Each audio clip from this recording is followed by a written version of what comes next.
So we've gone through all we did in the last video just to get your calorie burn for the day. But this is absolutely crucial because maintaining a calorie surplus is going to be the single most important factor when it comes to bulking.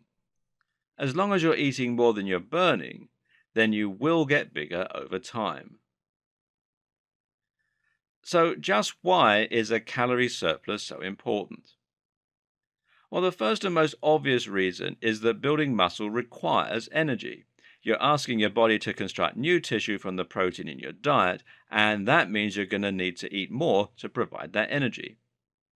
The other reason is you're trying to prevent the breakdown of muscle. When you're low on energy and your body is forced to burn fat, it goes into a catabolic state. First, your body notices your stomach is empty. This causes a release of ghrelin, the hunger hormone.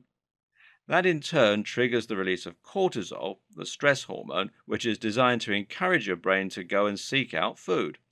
Your body is now in a catabolic state where it will burn fat and use it for fuel. But that cortisol also triggers the release of something else, myostatin. Myostatin is one of the single biggest enemies of bodybuilders because it tells the body to break down muscle. Muscle is very energy demanding and not very energy efficient. As we've seen, simply having muscle increases your BMR. Thus, if you're starving and your body is low on the sugars and ATP it needs to run, it's going to want to break down muscle and certainly not prioritize it for building. What's more, this will release some additional energy that your body can use. So, being in a calorie deficit puts you in an anxious, skinny, lean, and efficient mode. Conversely, though, when you eat large amounts of calories, it lets your muscles swell up because you're creating the right environment. Your body will store some of that energy as glycogen, right in the muscle cells, and make them look even bigger. And when you provide the correct stimulus for growth, your system will respond by building. This is also why rest is so important and why you need to train without exhausting yourself. The goal of training is not to burn calories, just to provide stimulus for growth. You're aiming to get pumped in the gym and then spend the rest of the time eating and resting. I call this living like a lion. So the next question is just how many calories you actually need in order to bulk. Obviously, this is dependent on the AMR, as we've just worked out. But how many more calories than that should you aim for?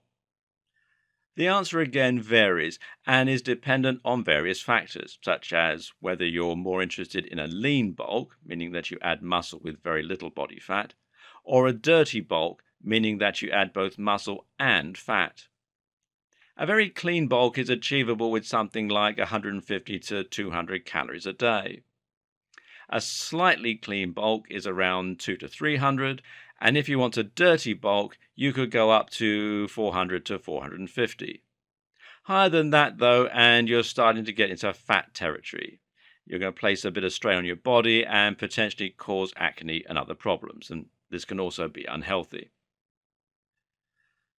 So, which should you choose?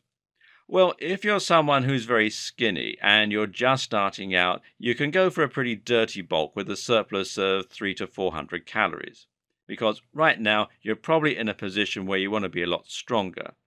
You may have tried to bulk in the past and been disappointed.